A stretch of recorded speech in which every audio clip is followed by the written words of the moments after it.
Hoy quiero presentar una nueva sección en el canal llamado Experiencia de Pimos desde las sombras.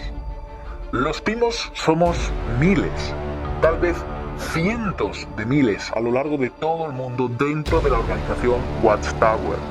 Y vivimos silenciados, vivimos en una sombra, vivimos en una cárcel. Muchos viven con miedo dentro de la secta a decir lo que piensan y a perder a sus familias o a sus amigos. Otros Pimos se han apartado de forma silenciosa.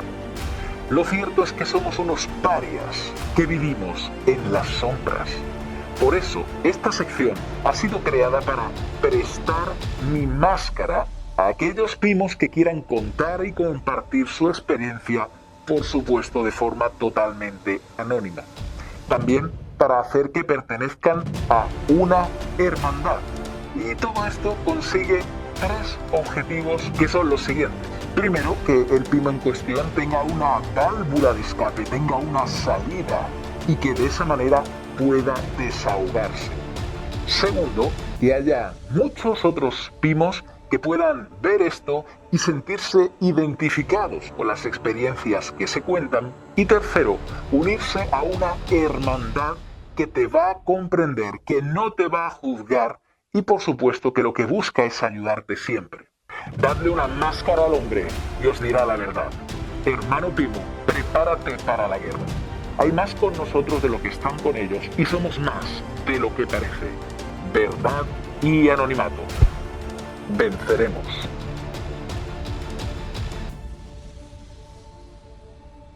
Comienzo con la experiencia.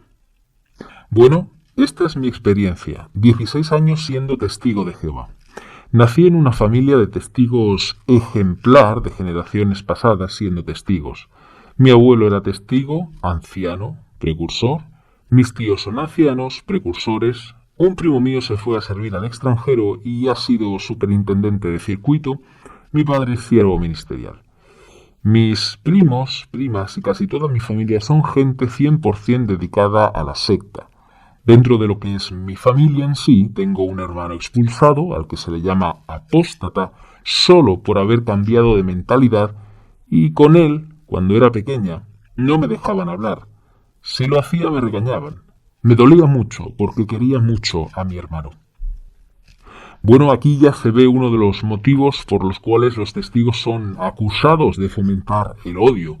Llamar apóstata a un propio hijo y prohibir tener asociación con alguien de tu propia familia, en este caso un hermano, y además es simplemente porque piensa diferente a la versión oficial, es una aberración y es algo que ningún ser humano debería de hacerle a otro ser humano. En esto, la verdad, yo no veo el amor del cual pues Jesús dio el mandato de amar unos a los otros e incluso de amar a nuestros enemigos. De hecho, no lo veo. De hecho, en la asamblea de esa de amor, en la que se cantaba el cántico del puro amor y de todas esas chorradas, está muy bien que de boquilla lo digas, como decía Jesús, no todo lo que me dice Señor, Señor. Está muy bien que digas de boquilla esas cosas, pero después tienes que hacerlo. Y es en la acción donde prácticamente todos los testigos y en general como organización fallan. Sigo leyendo. Y mi otro hermano es un testigo ejemplar. Vivo en casa de mis padres, pues tengo la mayoría de edad, pero no llegué a bautizarme nunca. Así que mis padres quieren que me vaya, en especial mi madre. Pero no me echan de casa mientras no encuentre trabajo y estabilidad o no diga nada relacionado con su religión, ya que soy apóstata, pero ellos no lo saben. Bueno, esto es otra cosa que de cara a la galería los testigos van a negar siempre, y ellos van a negar que echen de casa a sus hijos por tener otro pensamiento religioso, otra forma de ver simplemente la vida o la religión.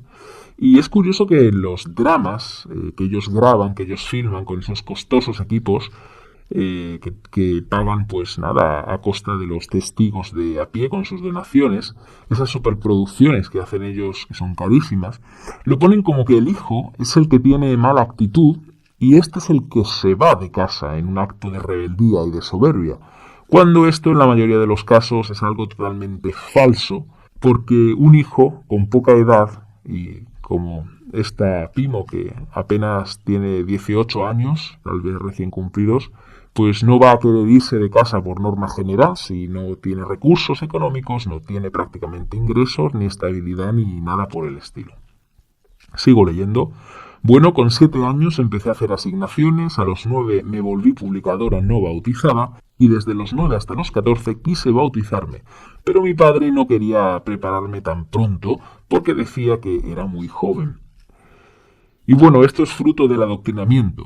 Es verdad que los testigos no bautizan a los infantes, eso es cierto, pero realmente no les hace falta porque desde niños ya empiezan con el adoctrinamiento, tanto por los libros que tienen que estudiar con los niños una vez en semana, como el adoctrinamiento constante a la hora de comer, a la hora de esparcirse, solamente se pueden juntar con otros niños dentro de su congregación y por supuesto también después estos niños reciben un adoctrinamiento brutal de 2 reuniones, 2 días de reunión con varias partes en la semana. Además de todo esto, también se les da, se tienen que preparar en casa esas reuniones y por supuesto tienen que salir a predicar todas las semanas, con lo cual, aunque no se bautizan infantes, pero lo que hacen prácticamente es lo mismo, es comerle la cabeza desde muy pequeño, prohibirle ver otras opciones, para que al final la presión social y todo este adoctrinamiento dé su fruto y ellos mismos, al ser manipulados, pues crean que están eligiendo por sí mismos cuando llegan a la adolescencia. De hecho, esto es algo que conmigo también lo hicieron. Sigo leyendo. A los 14 años empecé a tener dudas de dónde estaba metida por cosas que me habían ocurrido en mi vida. Estuve sufriendo acoso escolar durante 8 años y cuando llegaba a casa no era diferente, ya que mi madre me pegaba palizas físicas e insultaba por no ser como ella quería que fuera. Según ella, no era lo suficientemente espiritual ni inteligente en los estudios. Siempre me decía, lees libros de todo tipo, pero nunca te veo cogiendo la Biblia. Y esto es algo horrendo, pero la verdad es que también es bastante común en los hogares testigos a puerta cerrada, es decir, el maltrato físico. Yo también sufrí maltrato físico, conozco muchísimos testigos a los cuales uno o los dos progenitores lo maltrataban tanto física como psicológicamente. Si bien es cierto que la secta no es algo que promueva el maltrato físico, ni mucho menos, pero por algún motivo hay un patrón, hay algo, debe de haber un patrón o una causa, porque las cosas ya sabéis que son por acción-reacción, por causa-efecto, y si tantísimos testigos maltratan a sus hijos a nivel psicológico y físico, por algo será. En este caso, tenemos también que entender que el maltrato físico y el ser criado en una secta hace que también de niño tengas problemas a la hora de relacionarte con los propios niños de la escuela. Simplemente tienes tantos problemas y tienes tantos conflictos internos como niño que además no tienes herramientas emocionales para poder resolverlos ni sobrellevarlos, como es el caso de los adultos por norma general, que no sabes relacionarte con los niños en la escuela, eres raro, esto los niños lo detectan y entonces empiezan a atacarte por norma general, no todos, pero algunos sí. A esto además hay que sumarle el hecho de ser el rarito de turno, el niño diferente por ser testigo de Jehová y no participar ni pensar como la gran mayoría de los niños en la escuela, por aislarse también, etcétera, etcétera. Sigo leyendo. Desde pequeña tuve muy claro mi sexualidad, desde pequeña me gustaban las niñas, se lo conté a mi prima y a mi primo. Mi primo se lo dijo a mi madre y mi madre me pegó con sus manos y con objetos que pillaba. Y aquí quiero hacer un inciso, porque independientemente de la opinión que yo pueda tener sobre la homosexualidad, lo que tengo claro es que nadie debe juzgar a nadie y el maltrato físico no es aceptable, y mucho menos por estas cosas. Jesús, si nos damos cuenta, fue muy claro en el asunto de juzgar al prójimo, y es: dejen de juzgar si no quieren ser juzgados. Opino que hay muchas cosas que el ser humano no puede llegar a comprender a menos que esté en la mente, en el cuerpo y en las circunstancias de otra persona. Por eso, Opino que el único que conoce todas las variables y lo que realmente está bien y lo que realmente está mal en todo momento y cuando incluso hay atenuantes para emitir un juicio es el Creador, es Dios. Por eso, tal vez, en este caso, esto que nos dice la hermana Pimo, tal vez tú te sientas inclinado o inclinada a juzgarla por lo que está diciendo, pero esto es porque la Watchtower nos ha programado a todos los testigos para clasificar el mundo en testigos y mundanos, en pecadores y en justos. Y esto realmente es un craso error y puede que no apruebes ciertas conductas que condena la Biblia.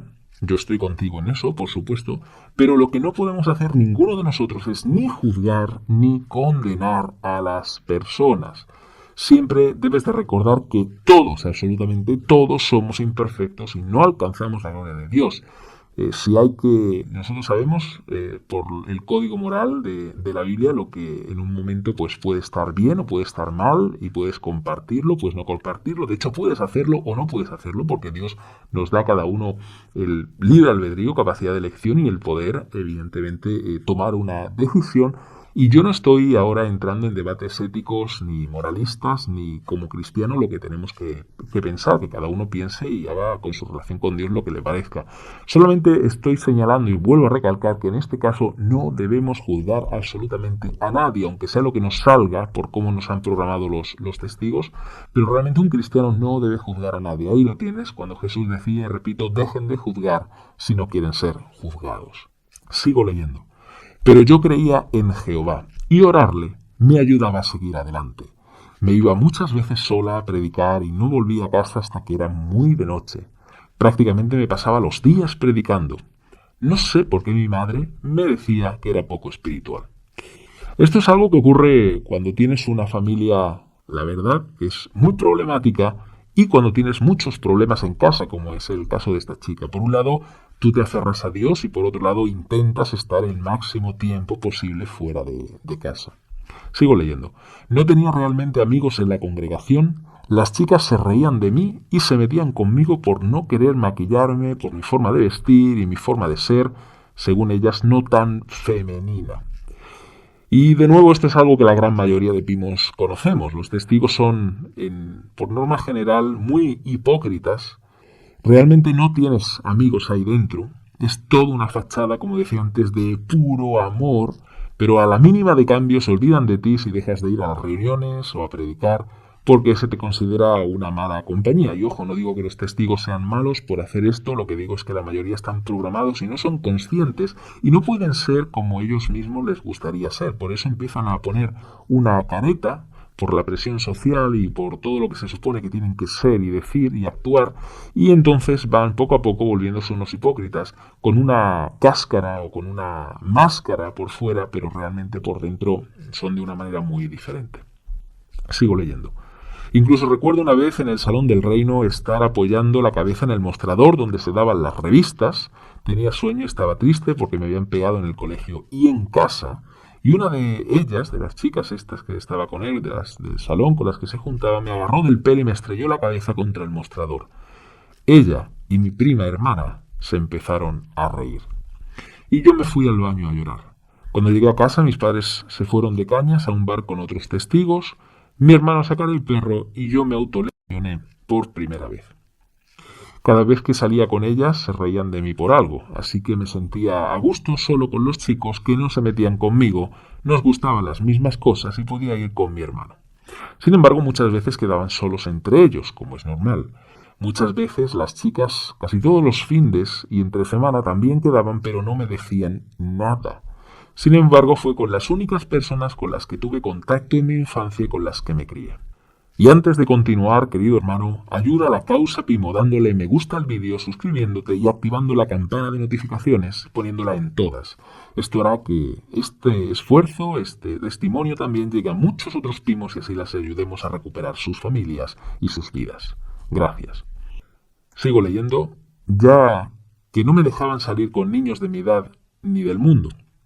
Todas estas agresiones o insultos durante mi infancia hicieron que entrara en una depresión muy gorda y que solo pensara en que yo estaba mal por ser como era, por ser homosexual, por no gustarme maquillarme, etc. A pesar de todo, siempre era una niña muy risueña que se reía siempre y que intentaba hacer reír a otros, en especial si esa persona estaba triste. Pero esa chispa dentro de mí se apagó. Dejé de reírme, ya que era algo por lo que también se metían conmigo.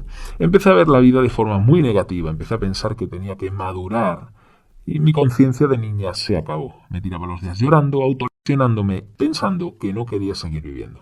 Pasaron los años, tenía 13 y uno de mis primos testigo, realmente no lo era, pero me dejaban juntarme con él porque mis padres decían que aunque era mala influencia, pero me dejaban juntarme con él. Así que aprovechaba para poder salir y desahogarme con él. Un día me fui con él al parque y nos encontramos con una vecina mía que era su amiga. Ella tenía 2 años más, tenían 15. Esta chica también llevaba una vida problemática y difícil y con 11 años empezó a meterse droga. Entonces nos sentamos con ella en un banco y ella me ofreció fumar marihuana. Mi conciencia me decía que eso era pecado y que no debía probarlo. Sin embargo, lo hice y encontré algo que me hacía reírme de todo y todos mis problemas, algo que más tarde se volvió una adicción peligrosa. Mis padres nunca se dieron cuenta hasta que yo se lo dije, porque cuando llegaba a casa me aseguraba de que no oliera nada raro y si me llegaba riéndome mucho con comportamientos raros, como había sido siempre muy risueña, mis padres pensaban que solo hacía el tonto. Así que les dije que tenía que hablar con ellos y les conté que me estaba drogando. Para mi sorpresa, no respondieron mal. Pensaba que me pegarían, pero me dijeron que teníamos que hablar con los ancianos y ahí tuve mi primer comité judicial. Mi padre empezó a prohibirme salir con mi primo. Entré al instituto y mi depresión no acabó, solo fue a peor, tenía 14 años y alguna vez intenté suicidarme, pero mi padre siempre estaba pendiente de mí y lo evitó. Pensó en llevarme al médico o al psicólogo, pero pensó que no, ya que siempre decía que al ser testigos el psicólogo podía pensar que era culpa de la religión estar así. Y aquí quiero hacer un inciso en todo lo que hemos hablado y, repito, no hay que juzgar absolutamente a nadie, pero sí que vamos a, en este caso, voy a opinar acerca de esta última frase que ha dicho ella, ¿no? Que aunque el padre veía que su hija tenía graves problemas, que tenía intención de suicidarse, que tenía intención de hacerse algo grave, hacer autolesionarse, ya lo estaba haciendo, pero que no quería llevarla al psicólogo o al médico porque al explicarle todo esto y seguramente abrirse la chica y decirle también en qué clase de secta se había criado, esto iba a traer oprobio al nombre de Jehová, que es lo que siempre se está diciendo. Y esto es muy interesante porque cuantísimas veces yo en mi vida de testigo he escuchado a personas que decían, no, es que los psicólogos lo que hacen es apartarte de Jehová, o los psicólogos no son buenos porque también están metidos en lo que es en las manos de Satanás. Incluso que muchos psicólogos lo que hacen es terapias de hipnosis y brujería o demonismo, etcétera, ¿no? También depende de los países en los que esté el psicólogo. Entonces, claro, la obsesión que tiene la secta con esto, con la imagen que das, no es por Jehová, no es por Dios, porque si no, no harían las barbaridades que hacen y las polémicas en las que entran con las cosas malas que hacen. No, para nada. Ellos lo que están es obsesionados con su imagen de marca, con la imagen de la JW.org. Ese es el problema real de los testigos y por eso yo me he criado así. No hagas esto, que eres testigo, no, que van a hablar mal de los testigos, no. Y te crías con un miedo y con una obsesión enfermiza que aunque necesite un familiar tuyo algo, porque puede que le vaya la vida en ello, tú lo que haces es no enviarlo al psicólogo para no dañar el nombre de Jehová, pero realmente esto es falso, no es dañar el nombre de Jehová, el nombre de Dios no se puede dañar. Dios no está siquiera probablemente no en este mundo, en este universo físico, por las evidencias de lo que hay en la Biblia y por eso uno no puede tirarle oprobio de esta manera buscando ayuda al nombre de Dios, ni mucho menos. El oprobio está en la secta manipuladora, coercitiva, de alto control mental, que lo que hace es destrozarle la vida a las personas y destrozar sus mentes. Ahí es donde está el problema. Sigo leyendo, pero sí que dejaba de ser testigo, publicadora no bautizada, y dejaron de hablarme. Sin embargo, tiene gracia porque nunca me hablan. A veces me ven por la calle y se hacen los ciegos. Y esto todos lo hemos sufrido con los testigos de nuestra congregación, ¿verdad? O si te has hecho inactivo, etcétera. Pero cuando llega la época de invitar a las personas a la conmemoración o a las asambleas, sí que me escriben diciéndome que les gustaría que asistiera. Ni siquiera un hola, ¿cómo estás? También decir que después de haber dejado de ser testigo he hablado con algunos que me han intentado predicar y me han deseado la destrucción, con lo típico de me voy a reír de ti cuando Jehová venga y os destruya a todos. Muy amorosos. Y con esto que acaba de contar la hermana, tengo que decir que, bueno, he ido cortando partes de la carta, porque esta carta es más fuerte de lo que estoy exponiendo aquí, que ya de por sí lo que expongo aquí es fuerte. También es una carta muy, muy extensa. En pocos años, fijaos, la hermana lo que ha sufrido. Y aquí vemos de nuevo que el puro amor del que tanto presumen los testigos está solo condicionado a que prediques y a que vayas a las reuniones. Es muy difícil que un testigo se interese realmente por ti y, repito, no es por maldad, es por una mera programación mental. Incluso también podemos observar que hay quien le ha deseado hasta la muerte en el Armagedón, se entiende, ¿no? Y esto me lo creo, porque cada día los activistas recibimos amenazas, recibimos insultos de los propios testigos de Jehová en redes, porque a alguien externo a la secta no le duele, no le pica que la expongan, que digan la verdad, o al menos nuestra verdad. Entonces se entiende que son testigos los que atacan y además les meten miedo. Solamente hay que ver el vídeo de hace tiempo de ese cerillo, esa cerilla de Anthony Morris deseándole la muerte, que se acaben como el humo, que se extingan, que Jehová los mate a todos los apóstatas, ¿no? Entonces, claro, es una organización que de forma encubierta, solapada, introduce el odio hacia los demás y además introduce la prepotencia moral de decir que los testigos son los únicos que se van a salvar. Y eso crea un abismo, aunque no se vea de primera mano, pero crea un abismo entre la gente del mundo, los de fuera y los de dentro. De hecho, es una de las típicas tácticas manipuladoras de toda secta, no es algo solo de los testigos, que lo que hacen es que a los de dentro los intentan hacer sentirse especiales y tocados por la mano de Dios, y el resto de fuera son los sucios pecadores que no los entienden y que son enemigos de ellos mismos. De esta manera consiguen que el grupo no se junte con los de fuera, los vea como mal, etc. Sigo leyendo. A día de hoy mi comportamiento nunca ha sido malo, aparte de mis pecados. Siempre fui obediente y cero problemática. La relación con mis padres es llevadera, los quiero y sé que ellos a mí también. Pero me quieren fuera porque creen que soy un ataque de Satanás. Me llama la atención como pese a todo esta chica que ahora tiene solo 18 años sigue queriendo a sus padres. Mira, este es el tipo de amor que Jesús mandó cuando decía aquello de tienes que amar a tus enemigos, sigan orando por sus enemigos. Esto, hermanos, sí que es amor. Pese a todo lo que le han hecho, el maltrato y todo lo que lleva encima, ella sí dice que los sigue queriendo. Este es el amor que tenemos que imitar independientemente después, bueno, de la chica, las inclinaciones que tenga y las cosas que haga. Eso es independiente, pero esto sí que es bueno imitarlo, ese amor sincero, sin hipocresía, pese a todo lo que están, en este caso, le están haciendo y le han hecho. Tengo que aconsejaros que por mucho que vuestros padres os hayan hecho sufrir o incluso maltratado, os recomiendo que no se lo tengáis en cuenta. No los culpo porque nada en la vida tiene un manual de instrucciones.